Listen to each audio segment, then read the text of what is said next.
Welcome to Obedience to the Law of Love, from the Unveiled Mysteries by the Ascended Master Saint Germain, Vegetarian, Part 1 of 2, on Words of Wisdom.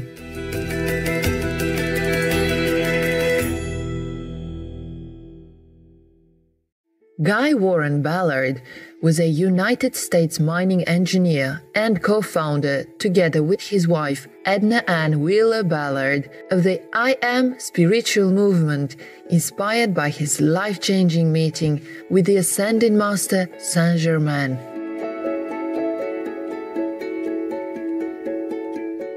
One morning in 1930, Mr. Ballard, led subconsciously by his inner spiritual longing, went on a hike on beautiful Mount Shasta, located in the western U.S., where, according to legend, a group of divine adepts reside or could be seen.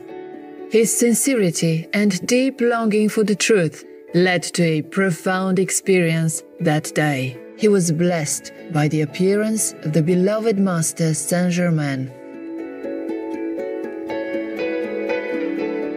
Following this enlightening encounter, Mr. Ballard devoted his life to spreading the Master's wisdom according to his capacity.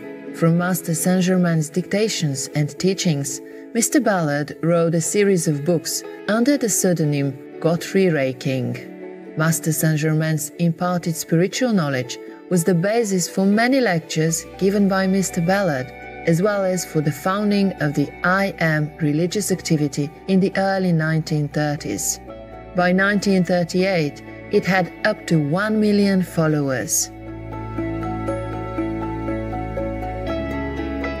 Today, the volumes documenting the valuable mysteries revealed by the Ascended Master to Godfrey Ray King are still a fascinating spiritual gem for many across the globe. The three most famous volumes are titled Unveiled Mysteries, The Magic Presence, and The I Am Discourses. Ascended Master Saint Germain is deeply venerated among the Theosophical Society, as he represents the establishment of the Aquarian Age, an era that we are privileged to be witnessing. He is also identified with the Count of Saint Germain, a mysterious European figure who possessed a great inner knowledge and was called immortal by some due to his everlasting youth. Today, we will read from Godfrey Ray King's book Unveiled Mysteries, as we continue with the author's journey along with Saint Germain to an ancient civilization. It depicts a banquet event, a key moment in which the King Emperor would announce his withdrawal from his position as per instruction from a higher spiritual order, due to the people's moving away from their God self within. Excerpt from Chapter 2, The Sahara Desert. The king gave a signal, and the assembled guests were seated. In a voice majestic and powerful, he poured out an invocation from the depths of his heart to that infinite Supreme One.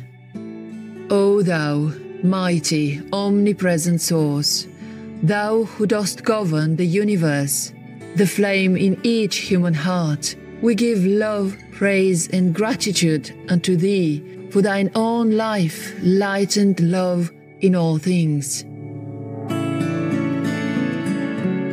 We adore thee and look only unto thee, the presence in all things, visible and invisible, evolved and unevolved, thou ceaselessly flowing stream of life, who dost forever pour thyself into all creation, the one self in all. My heart calls unto thee as never before, to rouse these, my people, to their danger, for of late indifference to thee is creeping over them like a poisonous breath, producing a soul sleep and drawing a veil before them that shuts out thy shining presence. If they must have the experience that consumes and burns away the dross and clouds of the outer self, Then do thou sustain, and at last bring them forth in thy eternal perfection. I call unto thee, thou creator of the universe, thou supreme, omnipotent God. The king took his seat, and all waited in silent expectation. In a few moments, the service for each individual appeared before him. Course after course was served as if by unseen hands, the food coming in marvelous crystal and jeweled containers, then disappearing as soon as the course was finished, followed immediately by the succeeding one. Finally, the most elaborate banquet the empire had ever known came to an end. All was silence again, as if in breathless expectancy, anticipating some most unusual occurrence. The king arose and stood a few moments, calmly waiting. Soon, a crystal goblet appeared at the right hand of each guest. These were filled with a condensation of pure electronic essence, and for all who drank it, no matter how far down the ages his life stream extended or how varied his experiences, he never could completely forget the God self within. This soul protection was granted to those at the banquet as a reward for their faith and loyalty to the God in themselves, the king and the empire. The counselors and those present had served sincerely and continuously for the good of the empire, and for that service, soul protection through the centuries was given to them. Each lifted his goblet and drank to the God in himself, to his own flame of the Most High Living One. The proceedings of the banquet were broadcast to everyone in the empire through a radio similar to that which we use today. It was no larger than a dinner plate, yet powerful enough to receive what was happening at any point on the Earth's surface. After the salutation to the divine self in each, all became very still, the atmosphere itself seeming perfectly motionless. In a few moments, a wondrous presence slowly became visible in front of the king. That presence was a cosmic master from out the great silence. A murmur of awe and surprise passed over the assembled guests at his appearance, as they recognized in amazement one of whom they had heard for many centuries, yet whose visible presence none had ever seen. Raising his right hand, he addressed those present and all dwelling within the empire. O children of earth, I bring you a warning of serious import at a time of great crisis. Arouse yourselves from the snare of the senses that is engulfing you. Awake from your lethargy before it's too late. This, my brother of light, must withdraw and leave you to the experience that you have chosen and which is slowly enticing you into its many pitfalls. You have opened yourselves to the uncontrolled ignorance and emotions of the outer self. You give little attention and still less adoration to your source, the supreme, the mighty, the radiant, the majestic, the infinite cause of all that is, the creator and sustainer of all worlds. You give no gratitude to the great, glorious presence, the Lord of love, for the very life by which you exist. Oh, why are you not even grateful for the blessings nature pours out so lavishly, for the abundance that comes to you through this fair land, and from your own wise and unselfish ruler? You thank each other for favors, the things of the senses and form that are so ephemeral, that pass from one to another and then are no more. But why, oh why do you forget the source of all life, all love, all intelligence, all power. People, oh people, where is your gratitude to life, for love, for the magnificence of experience that you enjoy every moment, every hour, every day, year after year? All this you call your own, but it has always belonged, does now, and always will belong to the one great source of life, light, love, and all good, God, the Supreme, the Adorable, the all-pervading One. When, by your own misuse of the energy of life, which this all-pervading One showers upon you constantly, pure, perfect, and uncontaminated, you have created conditions so destructive and painful that they can no longer be endured.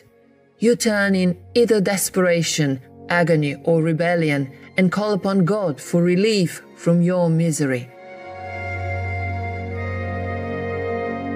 This is your offering to the giver of all good, in return for that ceaseless perfection which he continually bestows in supreme love.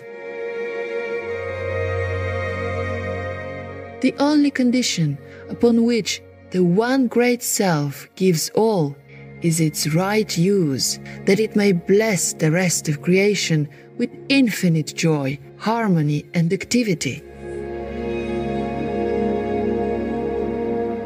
When, in the depths of misery, you turn again to your source for relief from your misdeeds, you either cry in the agony of despair, or, if rebellious, blame life and the source of all good for allowing what you call injustice or wrong conditions to exist in you and your world.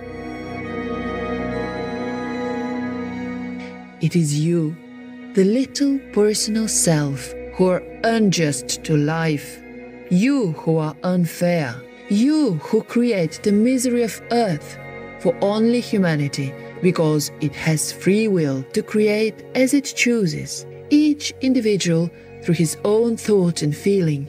Only humanity who dares to bring into existence the discord, misery, and deformity that express upon earth. This is a blight upon creation and the perfection that forever swings in the great cosmic melody of eternal song.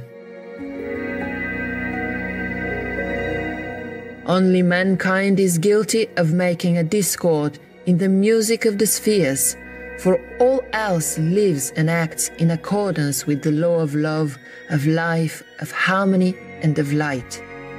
All else blends into the harmonious whole, the body of the infinite, all-loving One.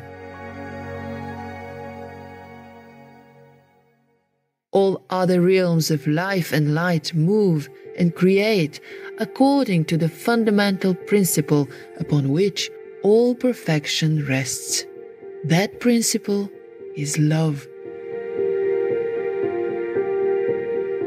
If it were not for the great selfless ones like your ruler, the great host of ascended masters whose very keynote of existence is love, humanity would long ago have destroyed itself and the very planet upon which it exists.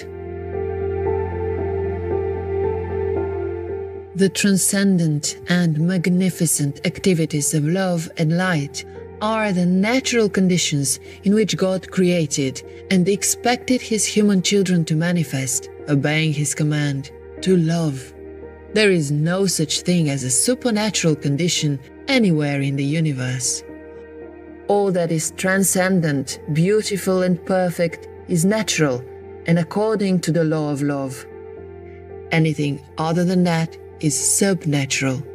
The daily experience of the host of ascended masters is the perfection God's children were meant to live in always.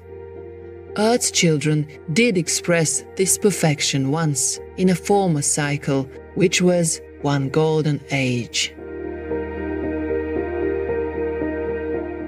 That former civilization, that ancient perfection, is older than you dream, older than you believe the planet to be.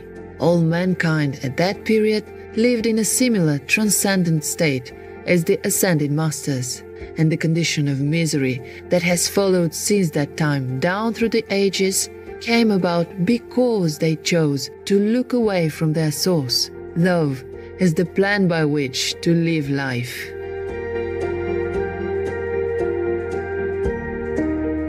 For more information on the Ascended Master Saint-Germain, the I Am teachings and Godfrey Ray King's books, please visit saintgermainfoundation.org or saintgermainfoundation.ch.